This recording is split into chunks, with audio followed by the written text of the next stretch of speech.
Glory to God. Living ക്രൈസ്റ്റിലേക്ക് നിങ്ങളേവരെ ഞാൻ ചേർന്ന് സ്വാഗതം ചെയ്യുന്നു. ഒരിക്കൽ കൂടി ഈ തിരുവചനവുമായി നിങ്ങളുടെ മുമ്പിലേക്ക് കടന്നു വരുവാൻ വലിയവനായ ദൈവം എന്നെ സഹായിച്ച എല്ലാ വഴികൾക്കുമായി ഞാൻ ദൈവത്തിന് നന്ദി പറയുന്നു. പ്രിയരെ, പ്രാരംഭമായി ഈ എപ്പിസോഡ് സ്പോൺസർ ചെയ്യുന്നത് സൗദിയിൽ നിന്നും റേച്ചൽ സിസ്റ്റർ ആണ്. തൻ്റെ പ്രാർത്ഥന വിഷയം എന്ന് പറയുന്നത് തൻ്റെ ഹോസ്പിറ്റലിൽ തൻ്റെ കോൺട്രാക്ട് റിന്യൂ ആകേണ്ടതിനായിട്ട് തൻ്റെ ആഗ്രഹവും പ്രാർത്ഥനയും എന്ന് പറയുന്നത് 4 വർഷം കൂടെ അവിടെ ജോലി ചെയ്യണമെന്നുള്ളതാണ്. ദൈവത്തിൻ്റെ വലിയ കരം ഇനിയും നടത്തേണ്ടതിനായി ഇത്രത്തോളം നാളുകൾ ആ ദേശത്തിൽ നിർത്തിയെങ്കിൽ കർത്താവ് ഇനിയും തന്നെ നടത്തേണ്ടതിനായിട്ട് ദൈവം ഒരു വലിയ അത്ഭുതം ചെയ്യേണ്ടതിനായിട്ട് ആ അധികാരികളുടെ ഹൃദയത്തിൽ ദൈവം ഇടപെടേണ്ടതിനായിട്ടും അതേപോലെ തന്നെ 2 മക്കളുടെ ഭാവി ജീവിതം അനുഗ്രഹിക്കപ്പെടുകയും ചെയ്യേണ്ടതിനായി പ്രാർത്ഥന വിഷയം ചോദിക്കുന്നു. നമുക്ക് ഒരുമിച്ച് ചേർന്നുകൊണ്ട് ഈ സഹോദരിക്ക് വേണ്ടി പ്രാർത്ഥിക്കും. ഞാൻ വിശ്വസിക്കുന്നു ഉറപ്പോടുള്ള പ്രാർത്ഥന ഇപ്പോൾ വലിയ ഫലം ചെയ്യുമെന്നുള്ളതാണ്. ദൈവത്തിൻ്റെ വലിയ പ്രവൃത്തി വെളിപ്പെട്ട് വരാൻ പോകുകയാണ്. അവൻ കടക്കാരനല്ലെന്നുള്ളത് നമ്മൾ കാണാൻ പോകുന്നു. ഈ സഹോദരി നിമിത്തമാണ് ഇന്നത്തെ എപ്പിസോഡ് പോകുന്നത്. എല്ലാവരും കണ്ണുകൾ അടയ്ക്കുകയും പ്രാർത്ഥിക്കുകയും ചെയ്യണമെന്ന് ഓർപ്പിക്കുന്നു. ഞാൻ വിടുതൽ കാണാൻ ആഗ്രഹിക്കുകയാണ്.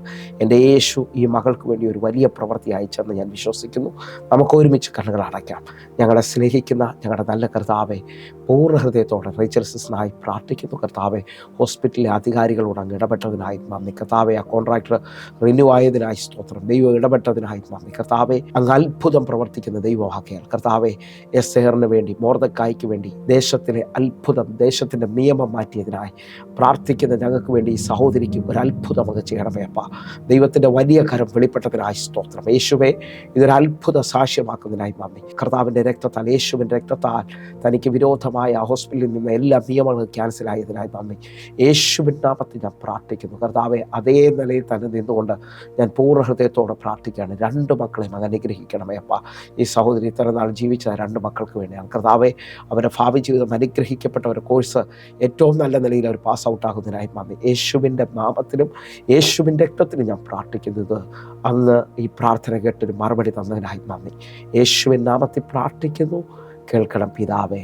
ആമേൻ, ആമേൻ, ആമേൻ. പ്രിയരെ, അനുഗ്രഹിക്കപ്പെട്ട ഒരു എപ്പിസോഡിലോട്ട് ഞാൻ നിങ്ങളെ ക്ഷണിക്കുന്നു. കടന്നു വന്നാട്ടെ.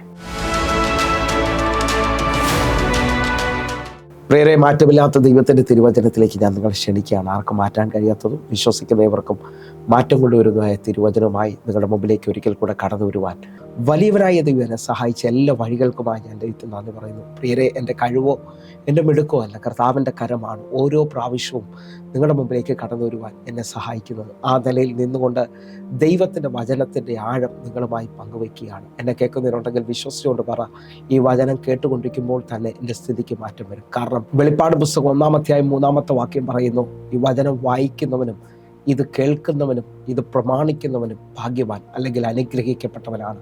എന്നെ കേൾക്കുന്നവരുണ്ടെങ്കിൽ ഇന്ന് ഈ വചനം കേട്ടുകൊണ്ടിരിക്കുമ്പോൾ തന്നെ നിങ്ങളുടെ അവസ്ഥയ്ക്ക് മാറ്റം വരും. അതെന്തുകൊണ്ടാണ് പറയുന്നതെന്ന് ചോദിച്ചു കഴിഞ്ഞാൽ, യോഹന്നാൻ്റെ സുവിശേഷം 1-ാം അധ്യായം 1-ാമത്തെ വാക്യം പറയാണ്, ആദിയിൽ വചനമുണ്ടായിരുന്നു, വചനം ദൈവത്തോടു കൂടെയായിരുന്നു, വചനം ദൈവമായിരുന്നു. എന്നെ കേൾക്കുന്നവരെ, ദൈവത്തിൻ്റെ വചനത്തിന് ദൈവത്തോളം ശക്തിയുണ്ട്. നിങ്ങൾ വിശ്വസിക്കാൻ പറ്റുന്നുണ്ടോ? നിങ്ങളുടെ ഏത് സാഹചര്യത്തിനകത്തും നിങ്ങൾ ഈ വചനം ഏറ്റുപറഞ്ഞുകൊണ്ട് പ്രാർത്ഥിച്ചാൽ നിങ്ങളുടെ വഴികൾ തുറന്നു വരും. അതെന്താ വാസം എങ്ങനെ പറയാൻ കാരണം? 119-ാം സങ്കീർത്തനം 105-ാമത്തെ വാക്യം പറയുന്നു, നിന്റെ വചനം എൻ്റെ കാലിന് ദീപവും എൻ്റെ പാതയ്ക്ക് പ്രകാശവുമാണ്. നമ്മുടെ മുമ്പോട്ടുള്ള വഴികൾ തുറന്നു തരുന്നത് ദൈവത്തിൻ്റെ വചനമാണ്. നമ്മെ ഇരുട്ടിൽ നിന്ന് വെളിച്ചത്തോട്ട് കൊണ്ടുവരുന്നത് ദൈവത്തിൻ്റെ വചനമാണ്. 119-ാം സങ്കീർത്തനം 130-ാമത്തെ വാക്യം പറയുകയാണ്, നിന്റെ വചനത്തിൻ്റെ വികാസനം പ്രകാശപ്രദമാകുന്നു, അത് അല്പബുദ്ധികളെ ബുദ്ധിമാന്മാരാക്കും. എന്നെ കേൾക്കുന്നവരെ, വചനത്തിൻ്റെ വികാസനം വെളിപ്പെട്ട് വരേണ്ടതിനായി, വചനശക്തി വെളിപ്പെട്ട് വരേണ്ടതിനായി ആഴമായി ഒന്ന് പ്രാർത്ഥിക്കുകയും വിശ്വസിക്കുകയും ചെയ്യുമെങ്കിൽ ഈ വചനം നിനക്കൊരു വലിയ അത്ഭുതമാകാൻ പോകുകയാണ്. എൻ്റെ കൂടെ അത് വിശ്വസിച്ചുകൊണ്ട് സ്വീകരിച്ച് ഇതാ ദൈവത്തിൻ്റെ വചനത്തിൻ്റെ ശക്തി നിങ്ങളുടെ മേലേക്ക് ഇപ്പോൾ റിലീസാകാൻ പോവുകയാണ്. ഞാനത് വിശ്വസിക്കുന്നു. വചനം ചിലവർക്ക് വേണ്ടി അയക്കപ്പെടുകയാണ്. അയക്കപ്പെടുന്ന വചനത്തിൻ്റെ പ്രത്യേകത, ദൈവശബ്ദം ശൂന്യതകളെ നിറവാക്കുന്നതാണ്. പത്രോസിൻ്റെ പടകിനെ നിറച്ച ദൈവത്തിൻ്റെ ശബ്ദം ഇതാ ഞാൻ വിശ്വസിക്കുന്നു എന്നെ കാണുന്ന ചിലവരുടെ മേലേക്ക് റിലീസാകുകയാണ്. ഒന്നുകൂടെ ഒന്ന് പറഞ്ഞാൽ, 107-ാം സങ്കീർത്തനം അതിൻ്റെ 20-ാമത്തെ വാക്യം പറയുന്നു, ഞാൻ എൻ്റെ വചനം അയച്ച് അവരെ സൗഖ്യമാക്കുകയും അവരെ കുഴിയിൽ നിന്ന് കരകയറ്റുകയും ചെയ്യും. വിശ്വസിക്ക്, ഈ വചനം അയക്കപ്പെടുന്നതാണ്. അയക്കപ്പെടുന്ന വചനത്തിൻ്റെ പ്രത്യേകത അത് അതിൻ്റെ കാര്യം തികച്ചിട്ട് മാത്രമേ തിരിച്ചു പോകത്തുള്ളൂ. നിങ്ങൾ വിശ്വസിക്കാൻ പറ്റുമെങ്കിൽ അയക്കപ്പെടുന്ന വചനം ഇതാ ചിലവർക്ക് വേണ്ടി വാതിലുകൾ തുറന്നു തരാൻ പോകുകയാണ്. കാരണം വെളിപ്പാട് പുസ്തകം 3-ാം അധ്യായം അതിൻ്റെ 8-ാമത്തെ വാക്യം പറയുന്നു, ഞാൻ നിൻ്റെ പ്രവൃത്തി അറിയുന്നു, ഇതാ ഞാൻ നിൻ്റെ മുമ്പിൽ ഒരു വാതിൽ തുറന്നു വെച്ചിരിക്കുന്നു, അതാർക്കും അടച്ചുകൂടാ. നിനക്ക് അല്പമേ ശക്തിയുള്ളൂ, എങ്കിലും നീ എൻ്റെ വചനം കാത്തു, എൻ്റെ നാമം നിഷേധിച്ചതുമില്ല. വിശ്വസിച്ചുകൊണ്ട് ഞങ്ങൾ ഒരുമിച്ച് പ്രഖ്യാപിക്കുകയാണ്, വചനം ഞങ്ങളുടെ പാതകളെ തുറക്കാൻ പോവുകയാണ്. വചനം ഞങ്ങൾക്ക് വേണ്ടി അത്ഭുതങ്ങളെ ചെയ്യാൻ പോവുകയാണ്. ഞങ്ങൾ പൂർണ്ണമായി വിശ്വസിക്കുന്നു. പരിശുദ്ധാത്മാവെ, ആർക്കും അടയ്ക്കാൻ പറ്റാത്ത ചില വാതിലുകൾ എന്നെ കണ്ടുകൊണ്ടിരിക്കുന്ന ചിലവർക്ക് വേണ്ടി ഈ വചനത്തിൻ്റെ അടിസ്ഥാനത്തിൽ അങ്ങ് തുറന്നു കൊടുക്കണമേ അപ്പാ. ഞങ്ങൾ വിശ്വസിക്കുന്നു, ഈ വചനം അസാധാരണമായ കാര്യങ്ങളെ ചെയ്യാൻ പോവുകയാണ്. എന്നെ കേൾക്കുന്ന ഓരോ ദൈവമക്കളും ഇന്ന് ഈ വചന കേൾവിയിൽ പൂർണ്ണമായി വിശ്വസിക്കണം. വചനത്തിനകത്ത് സൃഷ്ടിപ്പുകൾ സംഭവിക്കും, വചനത്തിനകത്ത് പൂർത്തീകരണങ്ങൾ നടക്കും. കാരണം യിരെമ്യാവ് 1:12 പറയുന്നു, നീ കണ്ടത് ശരി തന്നെ, എൻ്റെ വചനം നിവർത്തീകരിക്കേണ്ടതിന് ഞാൻ തന്നെ ജാഗരിച്ചുകൊള്ളും. നിങ്ങൾ വിശ്വസിക്ക്. ഇതാ വചനത്തിൻ്റെ ശക്തി ചില നിവർത്തീകരണത്തിലേക്ക് കൊണ്ടുവരികയാണ്. അടിപ്പിണരാലുള്ള സൗഖ്യം എന്ന് വിശ്വസിക്കുന്നതിനുണ്ടെങ്കിൽ ഇതാ നിന്റെ മേളിൽ സൗഖ്യത്തിൻ്റെ ശക്തി വ്യാപരിക്കുകയാണ്. കാരണം വചനത്തിൻ്റെ ശക്തി കൊണ്ട്. കർത്താവേ, വചനം കേട്ടുകൊണ്ടിരിക്കുമ്പോൾ തന്നെ ചിലവരെ സ്ഥിതിക്ക് അങ്ങ് മാറ്റം വരുത്തുന്നതിനായി നന്ദി. വചനം ഇവർ കേട്ടുകൊണ്ടിരിക്കുമ്പോൾ തന്നെ ഇവരുടെ സ്ഥിതിക്ക് ദേശത്തിൽ മാറ്റം വരികയാണ്. ഇതാ ഇവരുടെ ജീവിതത്തിനകത്ത് വചനം ഇവരെ ദേശത്തിൽ ഉയർച്ചയിലേക്ക് കൊണ്ടുവരികയാണ്. സകല ജാതികളെക്കാളും ഞാൻ നിന്നെ ഉന്നതമാക്കുമെന്ന് പറഞ്ഞ, നിന്റെ പട്ടണത്തിൽ നീ അനുഗ്രഹിക്കപ്പെടുമെന്ന് പറഞ്ഞ ആ വചനത്തിൻ്റെ ശക്തി ഇതാ എന്നെ കാണുന്ന, എന്നെ കേൾക്കുന്നവരെ വേളിക്ക് റിലീസാകുകയാണ്. അങ്ങനെ ഇന്നത്തെ ഈ വചന സന്ദേശം ശ്രദ്ധിക്കുമ്പോൾ ഞാൻ നിങ്ങളെ നോക്കി വിളിച്ചു പറയുകയാണ്, മനുഷ്യനോ ലോകത്തിനോ ചെയ്യാൻ കഴിയാത്തത് ദൈവത്തിന് ചെയ്യാൻ കഴിയും. വിശ്വസിക്കാൻ പറ്റുമെങ്കിൽ അതൊന്നുകൂടെ സ്വീകരിച്ചോ. മനുഷ്യനോ ലോകത്തിനോ ചെയ്യാൻ പറ്റാത്തത് ദൈവത്തിന് ചെയ്യാൻ കഴിയും. ആയതിനാലാണ് ഇന്നും പ്രാർത്ഥനയോടെ ചിലവരെന്നെ കേൾക്കുന്നത്. മനുഷ്യന് ചെയ്യാൻ പറ്റാത്തത്, മെഡിക്കൽ സയൻസിന് ചെയ്യാൻ പറ്റാത്തത്, ലോകത്തിന് ചെയ്യാൻ പറ്റാത്തത് ഇതാ എൻ്റെ കർത്താവ് നിങ്ങൾക്ക് വേണ്ടി ചെയ്യാൻ പോകുന്നു. അതിനു വേണ്ടി നമ്മൾ ബൈബിളിൽ ഒരു അധ്യായം ഒന്ന് ചിന്തിക്കുകയാണ്. മാർക്കോസിന്റെ സുവിശേഷം 5-ാം അധ്യായം ആഴമായി ശ്രദ്ധിക്കുന്നുണ്ടെങ്കിൽ ഈ അധ്യായത്തിൽ വലിയ 3 സാക്ഷ്യങ്ങൾ വെളിപ്പെടുകയാണ്. ആ സാക്ഷ്യങ്ങളുടെ പ്രത്യേകത എന്ന് പറഞ്ഞാൽ മനുഷ്യനോ ലോകത്തിനോ ചെയ്യാൻ കഴിയാത്തത്. ഒന്നുകൂടെ എൻ്റെ ഭാഷയിൽ പറഞ്ഞാൽ, മനുഷ്യൻ ഹാൻഡിൽ ചെയ്യാൻ പറ്റാത്തത് ദൈവം ഹാൻഡിൽ ചെയ്യാണ്. മനുഷ്യന് ചെയ്യാൻ പറ്റാത്തത് ദൈവം ചെയ്യുകയാണ്. അത് ഒന്നുകൂടെ ഒന്ന് ഉറപ്പുവരുത്തേണ്ടതിനായി ആവർത്തന പുസ്തകം 1:17 പറയുന്നു, നിങ്ങൾക്ക് അധികം പ്രയാസമുള്ളത് എൻ്റെ അടുക്കൽ കൊണ്ടുവരിക, ഞാൻ അതിനെ തീർത്തു തരും. വിശ്വസിക്കാൻ പറ്റുമെങ്കിൽ ഇതാ ഇന്ന് ഭാരത്തോടെ പ്രയാസത്തോടെ നിൽക്കുന്ന ചിലവരെ നോക്കി ഞാൻ വിളിച്ചു പറയുന്നു, നമുക്ക് കർത്താവിൻ്റെ അപാദപീഠത്തിലൊന്ന് ആശ്രയിക്കാം. വലിയ വിടുതലുകൾ വിശ്വസിക്കണം. ദൈവത്തിൻ്റെ കരം നിങ്ങൾക്ക് വേണ്ടി വെളിപ്പെടാൻ പോവുകയാണ്. നമ്മൾ ചിന്തിക്കുന്ന വേദഭാഗത്തിലോട്ട് അടുക്കുകയാണ്. ഞാൻ വേഗത്തിൽ എന്നെ ഏൽപ്പിച്ചത് നിങ്ങളുമായി പങ്കുവയ്ക്കാൻ ആഗ്രഹിക്കുന്നു. മാർക്കോസിന്റെ സുവിശേഷം 5-ാം അധ്യായത്തിൽ 3 വലിയ അത്ഭുതങ്ങളാണ് ദൈവം ചെയ്തിരിക്കുന്നത്. അതിനകത്ത് ഒന്നാമത്തത് ഒരു ഭൂതഗ്രസ്തനാണ്. ഗദരദേശത്തിലെ ഭൂതഗ്രസ്തൻ. അവൻ 6000 ഭൂതങ്ങളാണ് അവനിലുള്ളത്. എന്നാൽ യേശുവിൻ്റെ വാക്കിൽ ആ ഭൂതങ്ങൾ അവനെ വിട്ടു പോകുകയും അവൻ സ്വതന്ത്രനാകുകയും ചെയ്യുന്നത് കാണാൻ കഴിയും. ഈ വ്യക്തിയെ നമ്മൾ ആഴമായി ഒന്ന് ശ്രദ്ധിക്കാൻ പറ്റുമെങ്കിൽ മാർക്കോസിന്റെ സുവിശേഷം 5-ാം അധ്യായം 4-ാമത്തെ വാക്യം നമ്മൾ വായിക്കുന്നു. പലപ്പോഴും വിലങ്ങും ചങ്ങലയും കൊണ്ട് ബന്ധിച്ചിട്ടും അവൻ ചങ്ങല വലിച്ചു പൊട്ടിച്ചും വിലങ്ങ് ഉരുമിയൊടിച്ചും കളഞ്ഞു. ആർക്കും അവനെ അടക്കുവാൻ കഴിഞ്ഞില്ല. ഈ വാക്യത്തിന്റെ ആഴം ശ്രദ്ധിച്ചു നോക്കെ. പലപ്പോഴും വിലങ്ങും ചങ്ങലയും കൊണ്ട് അവനെ ബന്ധിക്കുകയാണ്, പക്ഷെ അവൻ ചങ്ങല വലിച്ചു പൊട്ടിച്ചും വിലങ്ങ് അവൻ ഉരുമി ഉടച്ചു കളയുകയും ചെയ്യുന്നത് കാണാൻ കഴിയുന്നു. എന്ന് പറഞ്ഞാൽ അടുത്ത വാക്യം പറയാണ്, ആർക്കും അവനെ അടക്കാൻ കഴിഞ്ഞില്ല. ആ പട്ടണത്തിൽ ആർക്കും അവനെ ഹാൻഡിൽ ചെയ്യാൻ പറ്റത്തില്ലായിരുന്നു. എന്ന് പറഞ്ഞാൽ മനുഷ്യനോ ലോകത്തിനോ അവനെ ഹാൻഡിൽ ചെയ്യാൻ പറ്റത്തില്ല. അവനിപ്പോൾ വസിക്കുന്നത് കല്ലറയിലാണ്. എന്ന് പറഞ്ഞാൽ ഒരു മനുഷ്യൻ്റെ ജീവിതം അവസാനിക്കുന്ന സമയമാണ് കല്ലറ എന്ന് പറയുന്നത്. ഇവൻ ജീവിതം അവസാനിച്ചതുപോലെ വീട്ടുകാരും സ്വന്തക്കാരെയും ഒന്നും കാണാത്ത രീതിയിൽ അവൻ കല്ലറയിലാണായിരിക്കുന്നത്. ആ കല്ലറയിൽ താമസിക്കുന്നവൻ യേശുവിനെ കാണുകയാണ്. യേശുവിനെ കണ്ട മാത്രയിൽ അവൻ ഓടി വന്ന് യേശുവിൻ്റെ മുമ്പിൽ മുട്ടുകുത്തി. യേശുവിൻ്റെ വാക്കുകൾ അവനെ സ്വതന്ത്രമാക്കുകയാണ്. നിങ്ങൾ വിശ്വസിക്കാൻ പറ്റുമെങ്കിൽ ഇന്ന് ഈ വചന ശബ്ദത്തിനകത്ത് ഞാൻ വിളിച്ചു പറയുന്നു, ഒന്നാമത്തെ അത്ഭുതം എന്ന് പറയുന്നത് മനുഷ്യന് ഹാൻഡിൽ ചെയ്യാൻ പറ്റാത്ത, ലോകത്തിന് ഹാൻഡിൽ ചെയ്യാൻ പറ്റാത്ത കല്ലറയിൽ വസിച്ചുകൊണ്ടിരുന്നവനെ യേശു സ്വതന്ത്രനാക്കിയാണ്. രണ്ടാമത്തെ ചിന്ത എന്ന് പറയുന്നത് പള്ളിപ്രമാണിയായ യായിറോസാണ്. അവൻ്റെ പ്രമാണിത്വം വിട്ടിട്ട് ഇതാ അവൻ യേശുവിൻ്റെ കാൽക്കൽ വന്ന് വീഴുകയാണ്. എന്നെ കേൾക്കുന്നവരെ, ആ പാദപീഠത്തിൽ ആശ്രയിക്കുന്ന ഒരാളെ പോലും കർത്താവ് കൈവിടത്തില്ല. ഇതാ അവൻ വന്ന് ആ പാദപീഠത്തിൽ വീഴുന്നത് നാം കാണുകയാണ്. മാർക്കോസിന്റെ സുവിശേഷം 5-ാം അധ്യായം 22-23 വാക്യങ്ങൾ. പള്ളിപ്രമാണിയിൽ യായിറോസ് എന്ന് പേരുള്ള ഒരുത്തൻ വന്ന് അവനെ കണ്ടിട്ട് കാൽക്കൽ വീണു. എൻ്റെ കുഞ്ഞുമകൾ അത്യാസനത്തിലിരിക്കുന്നു, അവൾ രക്ഷപ്പെട്ട് ജീവിക്കേണ്ടതിന് നീ വന്ന് അവളുടെ മേൽ കൈവയ്ക്കണമേ എന്ന് വളരെ അപേക്ഷിച്ചു. നിങ്ങൾ ഈ 2 വാക്യങ്ങൾ ശ്രദ്ധിക്കുമ്പോൾ ഒരു വലിയ ആഴം നമുക്ക് കാണാം. യേശു കടന്നു വരുന്നത് വലിയൊരു പുരുഷാരത്തോടു കൂടിയാണ്. എന്നാൽ തൻ്റെ പ്രമാണിത്വം നോക്കാതെ യേശുവിൻ്റെ കാൽക്കൽ വീഴുകയാണ്. ഈ വചനം ആഴമായി ശ്രദ്ധിക്കുമ്പോൾ ഈ 3 വലിയ സാക്ഷ്യങ്ങളിൽ, 1 ഭൂതഗ്രസ്തനെന്നും, 2 യായിറോസ് എന്ന പള്ളിപ്രമാണിയും, മൂന്നാമത്തത് നമ്മൾ കാണുന്നത് 12 വർഷമായ രക്തസ്രാവ സ്ത്രീ എന്നുമാണ്. എന്നെ കേൾക്കുന്നവരെ, ഇതിനകത്ത് 2 പേരുടെ പേര് ബൈബിൾ കാണുന്നില്ല. എന്നാൽ ആത്മാവിൽ ഞാൻ നിങ്ങളെ നോക്കി വിളിച്ചു പറയും, പ്രമാണിത്വം നോക്കാതെ ആ പാദപീഠത്തിൽ ആശ്രയിച്ചവന്റെ പേര് ബൈബിൾ എഴുതാൻ മറന്നില്ല. ഞാൻ ആത്മാവിൽ വിളിച്ചു പറയുന്നത്, എത്രത്തോളം ദൈവസന്നിധിയിൽ താഴാൻ പറ്റുമോ അത്രത്തോളം വിടുതൽ നിന്റെ മേളിൽ സംഭവിക്കാൻ പോവുകയാണ്. വിശ്വസിച്ചുകൊണ്ട് എൻ്റെ കൂടെ ഒന്ന് പ്രാർത്ഥിച്ചേ. ഇതാ രണ്ടാമത്തെ വ്യക്തി ജീവിതം യായിറോസ് ആണെങ്കിലും, ഇതാ യായിറോസിന്റെ ഭവനത്തിലേക്ക് പോകുന്ന വഴിയിൽ 12 വർഷമായി രക്തസ്രാവ സ്ത്രീ യേശുവിൻ്റെ വസ്ത്രത്തിൽ വന്ന് തൊടുന്ന ഭാഗമാണ് ഇന്ന് നമ്മുടെ ചിന്തയായി നിൽക്കുന്നത്.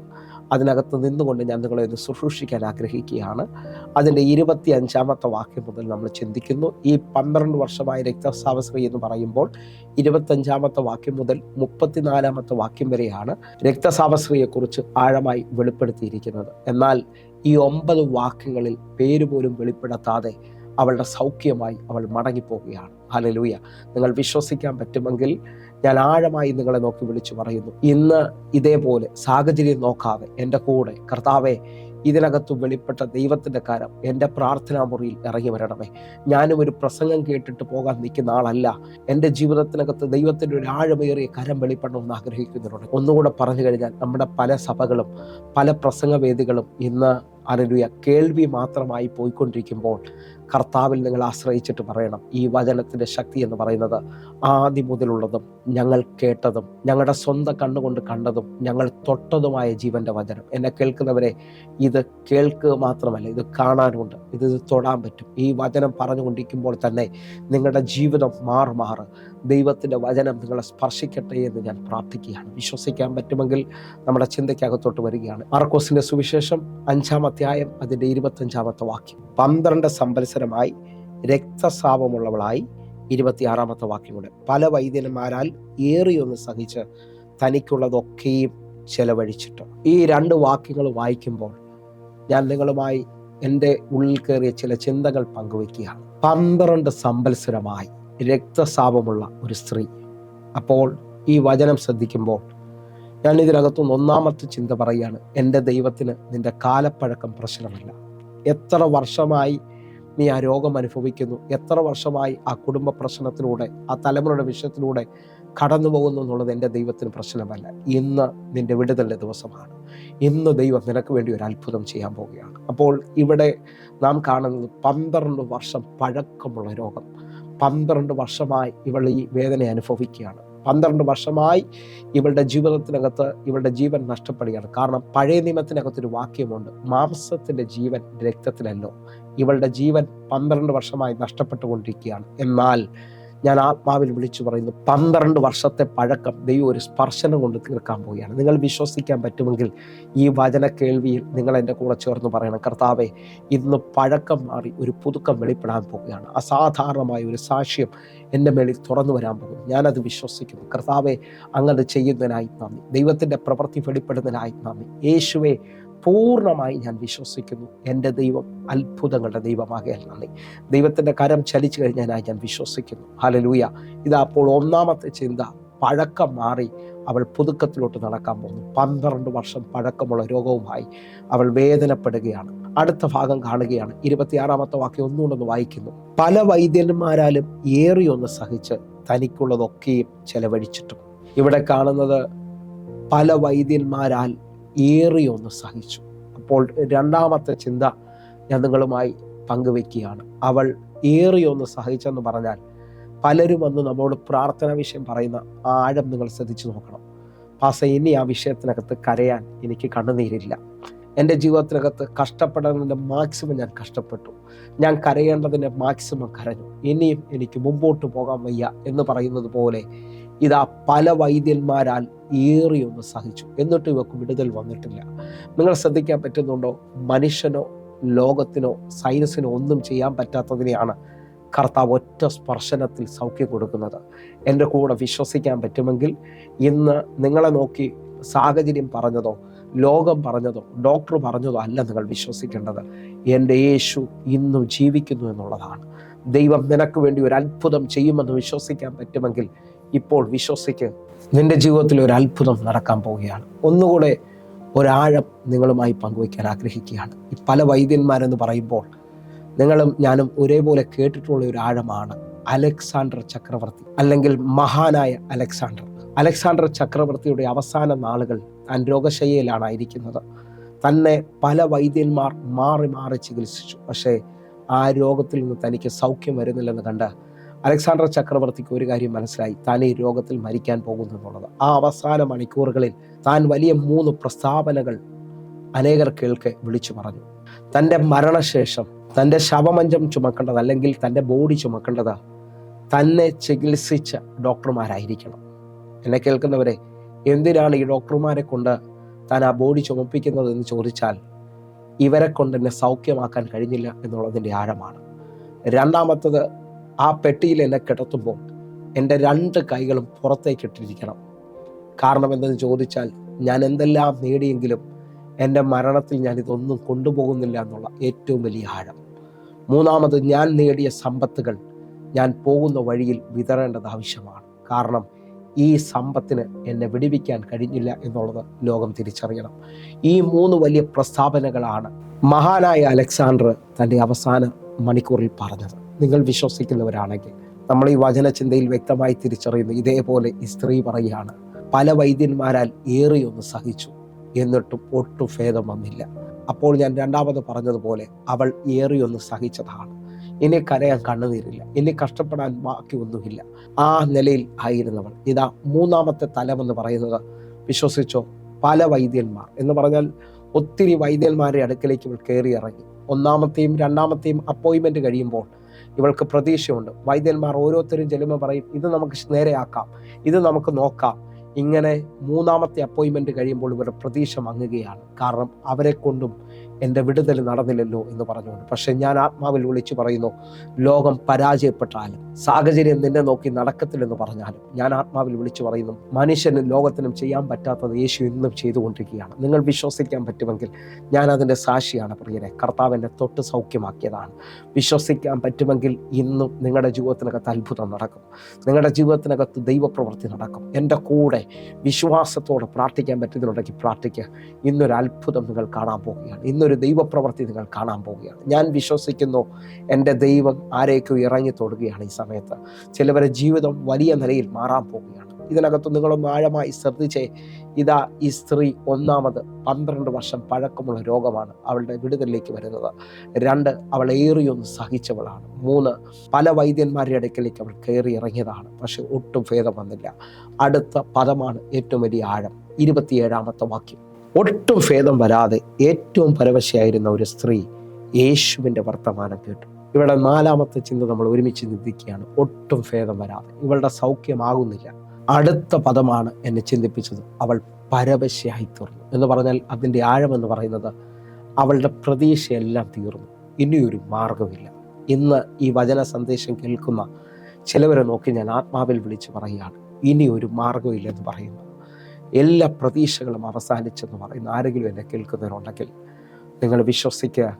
അവസാനിച്ചെടുത്തുനിന്ന് ആരംഭം കൊണ്ടുവരുന്നവനാണ് എൻ്റെ ദൈവം. തുടക്കത്തിൽ ഒടുക്കം കണ്ടവൻ.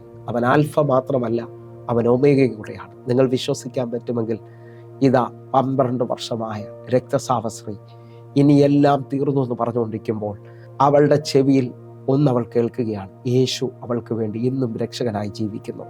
അവൾ കേൾക്കുന്നുണ്ടാകും, അനേകരെ യേശു സൗഖ്യമാക്കിയെന്ന്. ഇന്ന് ഈ വചന സന്ദേശം കേട്ടുകൊണ്ടിരിക്കുമ്പോൾ ഇതുവരെയും ഒത്തിരി വൈദ്യന്മാർ ഇനിയൊന്നും സംഭവിക്കത്തില്ല, എല്ലാം തീർന്നെന്ന് പറഞ്ഞായിരിക്കും. പക്ഷേ ഈ വചന ശബ്ദം കേട്ടുകൊണ്ടിരിക്കുമ്പോൾ നിങ്ങൾ കേൾക്കുന്ന ശബ്ദത്തിന് മാറ്റമുണ്ടാകാൻ പോകുന്നു. ഇതാ നിനക്ക് വേണ്ടി ദൈവം ഒരു ഗുഡ് ന്യൂസ് അയക്കാൻ പോവുകയാണ്.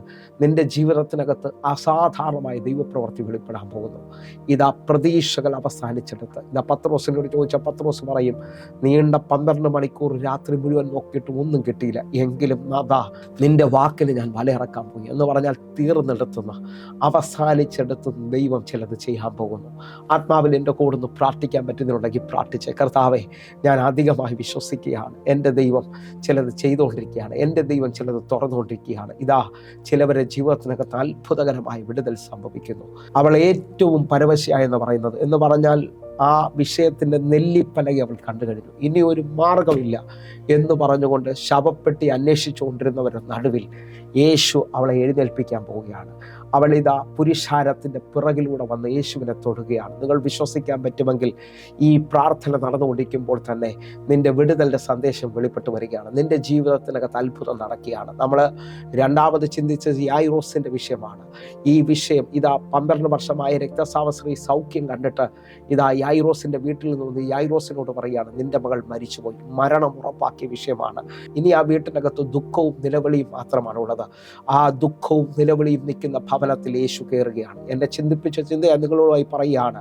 ആ ഭവനത്തിലേക്ക് യേശു ചെല്ലുകയാണ്. അവിടെ ചെല്ലുമ്പോഴും സാധാരണപ്പെട്ടവനായി യേശു ആ ഭവനത്തിൽ ചെല്ലുമ്പോൾ 12 വയസ്സുള്ള ആ മകളുടെ അടുക്കലേക്ക് ചെന്ന് അവളുടെ കൈ പിടിച്ച് തലിതാ കുമി എന്ന് പറഞ്ഞുകൊണ്ട് എഴുന്നേൽക്കുക, ബാല എഴുന്നേൽക്കുക എന്നുള്ള ആ വാക്കിൻ്റെ അധികാരത്തിൽ അവളെ എഴുന്നേൽപ്പിക്കുകയാണ്. ആ വീട് മരണത്തിൻ്റെ വീടായിരുന്നു. ഇനി ലോകത്തിന് വഴിയില്ലെന്ന് തീർന്നെന്ന് പറഞ്ഞെടുത്തുന്ന ഇതാ ആ വീട് മുഴുവൻ അതിശയമായി മാറുകയാണ്. ആ വീട്ടിനകത്ത് എന്നെ ചിന്തിപ്പിച്ച ഒരാഴം. ആ വാതിൽ കയറുമ്പോഴും അവിടെ നിന്നവരെല്ലാം നോക്കുമ്പോഴും യേശു ഒരു സാധാരണ തച്ചക്കൊച്ചനാണ്. പക്ഷേ മരിച്ച ബാലയുടെ അടുക്കൽ ചെല്ലുമ്പോൾ മരണത്തെ ജയിക്കുന്നവൻ്റെ അധികാരം വെളിപ്പെടുന്നു. എൽ ഷദായ്, സർവശക്തിയുള്ള ദൈവത്തിൻ്റെ അധികാരം വെളിപ്പെടുകയാണ്. നിങ്ങൾ വിശ്വസിക്കാൻ പറ്റുമെങ്കിൽ ഈ വചനം കേട്ടുകൊണ്ടിരിക്കുമ്പോൾ തന്നെ നിന്റെ മേളിൽ ദൈവിക അധികാരം വെളിപ്പെടട്ടെ. നിന്റെ മേളിൽ ഒരു സർവശക്തിയുള്ള ദൈവത്തിൻ്റെ അധികാരം വെളിപ്പെടട്ടെ. ഇതാ നിന്റെ ജീവിതത്തിനകത്ത് ഒരു അത്ഭുതം സംഭവിക്കാൻ പോകുന്നു. നിന്റെ വീട് ഇന്നു മുതൽ കരച്ചിലല്ല, ഒരു അതിശയത്തിൽ മുമ്പോട്ട് പോകാൻ പോവുകയാണ്. ഞാൻ ആത്മാവിൽ നിങ്ങളെ നോക്കി വിളിച്ചു പറയുകയാണ്, ഇതാ നിങ്ങളുടെ ജീവിതത്തിനകത്ത് ഈ 3 വലിയ അത്ഭുതങ്ങൾ നടന്നതുപോലെ നിങ്ങളുടെ ജീവിതത്തിനകത്ത് ലോകത്തിന് ചെയ്യാൻ പറ്റാത്തത്, മനുഷ്യന് ചെയ്യാൻ പറ്റാത്തത് എൻ്റെ ദൈവം ചെയ്യുകയാണ്. എൻ്റെ കൂടെ ഒന്ന് വിശ്വസിക്കാൻ പറ്റുമെങ്കിൽ ഞാൻ ഈ 3 വ്യക്തികളെ ഒന്നുകൂടെ ഓർപ്പിക്കുകയാണ്. ഗദരദേശത്തിലെ ഭൂതഗ്രസ്തൻ എന്ന് പറഞ്ഞാൽ ആർക്കും ഹാൻഡിൽ ചെയ്യാൻ കഴിയാതെ അവനിതാ ശവക്കല്ലറയിൽ താമസിക്കുകയാണ്. ഹല്ലേലൂയ. 6000 ഭൂതങ്ങളാണ് അവൻ്റെ മുകളിലുള്ളത്. എന്നാൽ ആ ഭൂതങ്ങളെ യേശു പന്നികളുടെ മേളിലേക്കാണ് അയക്കുന്നത്. 2000 പന്നികളുടെ മേളിലേക്ക് അയക്കുമ്പോൾ ആ പന്നികൾക്ക് പിടിച്ചു നിൽക്കാൻ കഴിയാതെ അവ വെള്ളത്തിൽ ചാടി ചാകുകയാണ്. എന്നെ കേൾക്കുന്നവരെ, വിശ്വസിക്കാൻ പറ്റുമെങ്കിൽ 2000 പന്നികൾക്ക് ആ ഭൂതത്തെ പിടിച്ചു നിർത്താൻ പറ്റിയില്ലെങ്കിൽ ഞാൻ ആത്മാവിൽ വിളിച്ചു പറയുന്നു, വിളിയുള്ള നിങ്ങളാണ് ഇന്ന് കേൾക്കുന്നത്. ദൈവ വിളിയുള്ള നിന്നെ ഒരു പിശാചിനും തകർക്കാൻ കഴിയത്തില്ല. ദൈവ വിളിയുള്ള നിന്നെ ഒരു രോഗത്തിനും തകർക്കാൻ പറ്റത്തില്ല. ദൈവ വിളിയുള്ള നിന്റെ വീടിനെ ഒരു ശക്തിക്കോ ഒരു മരണത്തിനോ തൊടാൻ പറ്റത്തില്ല. ഇതാ ദൈവത്തിന്റെ കരം നിന്റെ മേളിലേക്ക് വെളിപ്പെടുക. വിശ്വസിക്കുന്നുണ്ടെങ്കിൽ ഇപ്പോൾ എൻ്റെ കൂടെ പ്രാർത്ഥിക്കുക. ലോകവും മനുഷ്യനും ചെയ്യാൻ പറ്റാത്തത് യേശു നിങ്ങൾക്ക് വേണ്ടി ചെയ്യാൻ പോകുക. എൻ്റെ കൂടെ ഇങ്ങനെ ഒന്ന് വിശ്വസിച്ചുകൊണ്ട് പറയുമോ, ദൈവമേ, ഇത് കേൾവി മാത്രമായി തീരരുത്. ദൈവത്തിന്റെ ശക്തി ഞങ്ങൾ അനുഭവിക്കേണ്ടതിനായി, ദൈവത്തിന്റെ പ്രവൃത്തി ഞങ്ങളുടെ മേളിൽ വെളിപ്പെടേണ്ടതിനായി ഞങ്ങൾ വിശ്വസിക്കുന്നു. ഇതൊരു അത്ഭുത സാക്ഷ്യമാകാൻ പോവുകയാണ്. ഞാൻ ഒരു രക്ഷിക്കപ്പെട്ട കുടുംബത്തിലെ ഒരു അംഗമാണ്. പണ്ട് ആശാര്യോപദേശിയുടെ കാര്യമൊക്കെ ജോബൻ ബ്രദർ പറയും. അവരോടൊപ്പം കർത്താവിൻ്റെ വേല ചെയ്ത ഒരു പിതാവിൻ്റെ മകളാണ് ഞാൻ. ഇന്ന് അപ്പച്ചൻ ജീവിച്ചിരിപ്പില്ല. പിന്നെ ഞാൻ കത്തോലിക്ക സമുദായത്തിൽ എൻ്റെ ആഗ്രഹപ്രകാരം കല്യാണം കഴിഞ്ഞ് വന്ന കുറേ പരീക്ഷണങ്ങളും പോരാട്ടങ്ങളും ഒക്കെ ഞാൻ ജയിച്ച് വന്നു. പിന്നെ എൻ്റെ ഹസ്ബൻഡിന് വിരോധമൊന്നുമില്ല. ഇങ്ങനെ സഭ മാറി പോകുന്നതിനൊന്നും ഒരു വിരോധവും ഇല്ല. അങ്ങനെ എൻ്റെ മോള് സ്നാനപ്പെട്ടു. എൻ്റെ മോള് ഞാനും മോനുണ്ട്. പിന്നെ അങ്ങനെ ഞാൻ മോളെയും കൊണ്ട് ഇങ്ങനെ CRM മിനിസ്ട്രി വന്ന് ഞാൻ ഇവിടെ ആദ്യത്തെ ദിവസം വന്നിരുന്നപ്പോൾ തന്നെ എനിക്ക് പരിശുദ്ധാത്മാഭിഷേകം കിട്ടി. ഞാൻ അനുഗ്രഹിക്കുക. എന്ത് ദുഃഖത്തോടു കൂടി ഞാൻ അവിടെ വന്നാലും അത് പാസ്റ്റ് പറയുകയും അതെൻ്റെ ജീവിതത്തിൽ നടക്കുകയും ചെയ്തിട്ടുണ്ട്. ഇപ്പോൾ ഈ അടുത്ത സമയത്ത് മോൾക്ക് ഐലൻഡിൽ പോകാനായിട്ടുള്ള പ്രോസസ്സിങ് എല്ലാം ചെയ്തു. അവൾക്ക് OET പഠിക്കുന്ന സമയത്തൊക്കെ അവൾക്ക് മാർക്ക് കുറവാണ്. അപ്പോഴും അവൾ ദൈവസന്നിധിയിലിരുന്ന് ഞങ്ങൾ എഴുതി വെച്ച് പ്രാർത്ഥിക്കും. അങ്ങനെ OETക്ക് സ്കോർ വന്നപ്പം അവൾക്കാണ് ഏറ്റവും കൂടുതൽ 4B കിട്ടി. ആ ഫയൽ പ്രോസസ്സിങ് ചെയ്യാൻ പോലും എനിക്കൊന്നും അറിയത്തില്ല. പക്ഷേ അവിടെ എല്ലാം കർത്താവ് എൻ്റെ മോൾക്ക് ഓരോ കൂട്ടുകാരെ കൊടുത്ത് പ്രോസസ്സിങ് റെഡിയാക്കി. ആ ഫയൽ റെഡിയാക്കി വെച്ച സമയത്തും പിന്നെ കുറേ 10 ലക്ഷം രൂപ കൊടുക്കണം, 20 ലക്ഷം രൂപ കൊടുക്കണം, അത് കളിപ്പീരാണെന്നൊക്കെ പറഞ്ഞ് പിന്നെ ഫയൽ മടക്കി വെച്ചെങ്കിൽ ആ ഫയൽ എടുത്ത് വെച്ച് ഞാൻ ദൈവസന്നിധിയിൽ പ്രാർത്ഥിക്കും. വീണ്ടും ഇതേപോലെ ഒന്ന് തുറന്നപ്പം ഞാൻ പറഞ്ഞു, മോളെ നമുക്ക് റോയ് ബ്രദറിൻ്റെ അടുത്ത് പോയിരുന്ന് പ്രാർത്ഥിക്കാം. കാരണം മഹത്വം ഇറങ്ങുന്ന സ്ഥലത്ത് ഇരുന്ന് റോയ് ബ്രദർ എന്ത് പറഞ്ഞാലും അത് പരിശുദ്ധാത്മാവ് അറിയിക്കുന്നതാണത്. അത് നമ്മൾ ഏറ്റെടുത്ത് വെച്ച് പ്രാർത്ഥിക്കണം. അബ്രഹാം പിതാവ് ഏറ്റെടുത്ത് വെച്ച് പ്രാർത്ഥിച്ചതുപോലെ നമ്മൾ പ്രാർത്ഥിക്കണം. അതവിടെ കഴിഞ്ഞു എന്നല്ല, അത് ഏറ്റെടുത്ത് പ്രാർത്ഥിച്ച് നമ്മളത് സാധിക്കുക എന്നുള്ളത് നമ്മുടെ ജോലിയാണ്. പിന്നീട് അത് പരിശുദ്ധാത്മാവ് അറിയിച്ചു കഴിഞ്ഞാൽ ഹല്ലേലൂയ, പ്രൈസ് ദി ലോർഡ്. അങ്ങനെ ഇവിടെ വന്ന് റോയ് ബ്രദർ മോളെ പ്രാർത്ഥിച്ചിട്ട് പറഞ്ഞു, മോളൊരു മഞ്ഞ് നാട്ടിൽ പോകുന്ന കണ്ടെന്ന്. അയർലൻഡ് എന്ന് പറഞ്ഞില്ല. അതിന് മുമ്പ് തന്നെ അവളെ ബ്ലെസ് ചെയ്ത് പ്രാർത്ഥിക്കുമ്പോഴൊക്കെ പറയും പെട്ടെന്ന് റഷ് ചെയ്ത് നീ പോകുന്നതായിട്ട് കാണുന്നുണ്ടെന്ന്. സ്തോത്രം. അപ്പം ഇവൾ തന്നെ പോയാലും ഇവൾ ഇൻ്റർവ്യൂവിന് പാസ്സായെങ്കിൽ ഇവൾക്ക് ഡ്രൈവിങ് അത്ര ഇതല്ല. അതുകൊണ്ട് എനിക്കൊരു വിഷമം, ഞാൻ അയർലൻഡിലെ റോഡൊക്കെ കാണുമ്പോൾ ഈ കുഞ്ഞെങ്ങനെ ഓടിച്ചു പോവും എന്നുള്ളൊരു വിഷമമുണ്ട്. അപ്പോൾ അവൾ പറയും 3-4 മാസത്തിനൊക്കെ നമുക്ക് ലോണൊക്കെ അടച്ചു തീർക്കാമെന്നൊക്കെ പറയും. എങ്കിൽ ഈ കൊച്ച് ബോൾഡല്ല, ഇവളെ ഞാൻ എങ്ങനെ വിടുമെന്നൊക്കെ ദൈവസന്നിധി എന്ന് പ്രാർത്ഥിച്ചിട്ട് അപ്പോൾ അന്ന് തന്നെ റോയ് ബ്രദർ പറഞ്ഞായിരുന്നു 2026 മോക്ക് 2027 ഫെബ്രുവരി 26 വയസ്സാവും, 2026 മോടെ കല്യാണം നടക്കുന്നു. അപ്പം മോള് പറഞ്ഞു അമ്മ എന്നെ 26 വയസ്സിനാകുമെന്നല്ലേ റോയ് ബ്രദർ പറഞ്ഞു. ഞാൻ പറഞ്ഞല്ല 2026 ഏതാണെങ്കിലും 26 വയസ്സിനാകാൻ 2000. അപ്പം ചോദിച്ചാൽ അതെങ്ങനെയാണ്? ഞാൻ പറഞ്ഞു ചിലപ്പോൾ എൻഗേജ്മെൻറ്റ് നടന്നിട്ടെങ്കിലും പോകാനായിട്ടായിരിക്കും അങ്ങനെ പറഞ്ഞതെന്ന് പറഞ്ഞു. എന്തുവാണേലും ദൈവനാമ മഹത്വം ഉണ്ടാകട്ടെ. അവൾക്ക് പെട്ടെന്ന് ഇപ്പം ഓസ്ട്രേലിയയിൽ നിന്ന് ഒരു മോൻ്റെ വിവാഹാലോചന വന്നു. അവന് സ്പൗസ് വിസയിൽ അവളെ കൊണ്ടുപോകാൻ പറ്റും. 2026 ഡിസംബറിൽ കല്യാണം നടത്താനാ, ഇല്ലെങ്കിൽ ജനുവരി ആദ്യം. റോയ് ബ്രദർ പറഞ്ഞ ഏതാണെങ്കിലും ഒന്ന് അത് നടക്കും. പിന്നെ അതുപോലെ നമ്മൾ ദൈവസന്നിധി ഇരുന്ന് എന്ത് കരഞ്ഞു ചോദിച്ചാലും അത് തീർച്ചയായിട്ടും കർത്താവ് തരും നമുക്ക്. ഇത് മഹത്വം ഇറങ്ങുന്ന സ്ഥലമാണ്. അതിവിടെ വന്നവരാരും ഉപേക്ഷിച്ച് പോവുകയില്ല. സ്തോത്രം. ഹാലേലിയ. അനുഗ്രഹിക്കപ്പെട്ട ഒരു സ്ഥലത്തോട്ടാണ് നമ്മൾ എത്തിയിരിക്കുന്നത്. ഹാലേലിയ. അതെനിക്ക് പറയുന്നതിന് ഹാലേലിയ. അനുഗ്രഹത്തോടെ ഞാൻ പറയാം. എൻ്റെ കൂടെ ആ കണ്ണുകളൊന്ന് അടച്ച് പ്രാർത്ഥിക്കാൻ പറ്റുന്നൊരു പ്രാർത്ഥിച്ച്, ഞങ്ങളെ സ്നേഹിക്കുന്ന ഞങ്ങളുടെ നല്ല ദൈവമേ, പൂർണ്ണ ഹൃദയത്തോടെ എന്നെ കാണുന്ന എന്നെ കേൾക്കുന്നവർക്ക് വേണ്ടി ഞാൻ പ്രാർത്ഥിക്കുന്നു. ഒരു അത്ഭുത സാക്ഷ്യം ഇവരുടെ മേളിൽ വെളിപ്പെടുത്തണമേ അപ്പ. അത്ഭുതകരം ഇവരുടെ മേളിൽ വെളിപ്പെടുത്തണമേ അപ്പ. യേശുവെ, തിരുരക്തത്തിൽ ഞാൻ പ്രാർത്ഥിക്കുകയാണ്. ദൈവത്തിൻ്റെ കരവിനകത്ത് ചലിക്കുന്നതിനായി മാമി യേശുവെ പൂർണ്ണമായി ഞാൻ ഏൽപ്പിച്ച് പ്രാർത്ഥിക്കുന്നു. അപ്പാ, അങ്ങയുടെ കരം ചലിക്കേണ്ടതിനായി പ്രാർത്ഥിക്കുന്നു. അങ്ങയുടെ പ്രവൃത്തി വെളിപ്പെടുന്നതിനായി പ്രാർത്ഥിക്കുന്നു. അപ്പാ, ഞങ്ങൾ വിശ്വസിച്ചുകൊണ്ട് പ്രാർത്ഥിക്കുമ്പോൾ ഇവർക്ക് വേണ്ടി വലിയ വഴികൾ അങ്ങ് തുറക്കണമേ. സൗഖ്യം നടക്കണമേ അപ്പാ. ലോകം പറഞ്ഞതിനേക്കാൾ വലിയ വിടുതൽ ഇപ്പോൾ സംഭവിക്കാൻ പോകുന്നതിനായി നന്ദി. യേശുവിൻ്റെ വലിയ നാമത്തിൽ ഞാൻ പ്രാർത്ഥിക്കുന്നു. കർത്താവേ, ചിലവരുടെ ജീവിതത്തിനകത്ത് പുതുക്കങ്ങൾ സംഭവിക്കട്ടെ. പ്രതീക്ഷകൾ അവസാനിച്ചെടുത്തുന്ന അത്ഭുതകരമായ വിടുതലുകൾ സംഭവിക്കട്ടെ. കർത്താവ് അത് ചെയ്തതിനായി നന്ദി. യേശുവിൻ നാമത്തിൽ ഞാൻ പ്രാർത്ഥിക്കുന്നു. കേൾക്കണം പിതാവേ. ആമേൻ. ആമേൻ. പ്രിയരെ, ഈ വചന സന്ദേശം നിങ്ങൾക്ക് അനുഗ്രഹമാകുന്നുവെങ്കിൽ വേഗത്തിൽ തന്നെ ഈ കാണുന്ന നമ്പറുകളിലേക്ക് വിളിക്കണമെന്ന് ഓർപ്പിക്കുന്നു. വാട്സാപ്പിൽ കോൺടാക്ട് ചെയ്യാൻ പറ്റുന്നവർ കോൺടാക്ട് ചെയ്തിട്ട് ഞാൻ തന്നെ നിങ്ങൾക്ക് വേണ്ടി റിപ്ലൈ ചെയ്യും. അതേപോലെ തന്നെ പ്രത്യേകമായിട്ട് ഒരു കാര്യം ഓർപ്പിക്കുന്നു. നമുക്ക് തൃശ്ശൂരിലും എറണാകുളത്തും കൊല്ലത്തും തിരുവനന്തപുരത്തും കുണ്ട്രയിലൊക്കെ ആരാധന നടക്കുന്നുണ്ട്. നിങ്ങളും അതിലേക്ക് കടന്നു വരണം. ഉറപ്പായി ഇപ്പോൾ തന്നെ കോൺടാക്ട് ചെയ്യണം. നേരിട്ട് കടന്നു വന്ന് ഹാലരിയ അസാധാരണമായൊരു വിടുതൽ പ്രാപിക്കാനായി നിങ്ങൾ ഒരുങ്ങണമെന്ന് ഓർപ്പിക്കുന്നു. കർത്താവ് നിങ്ങൾക്ക് വേണ്ടി ഈ ദിവസങ്ങളിൽ വലിയ കാര്യങ്ങൾ ചെയ്യും. അതേപോലെ ഈ മെസ്സേജ് നഷ്ടമാകുമെന്ന് തോന്നിയാൽ നമ്മുടെ യൂട്യൂബ് ചാനലിൽ നിങ്ങൾ പ്രത്യേകിച്ച് സബ്സ്ക്രൈബ് ചെയ്യണം. അത് കാണാൻ തയ്യാറാകണമെന്ന് ഓർപ്പിക്കുന്നു. ദൈവം നിങ്ങൾക്ക് വേണ്ടി വലിയ കാര്യങ്ങൾ ചെയ്യട്ടെ. God bless you. ആമേൻ.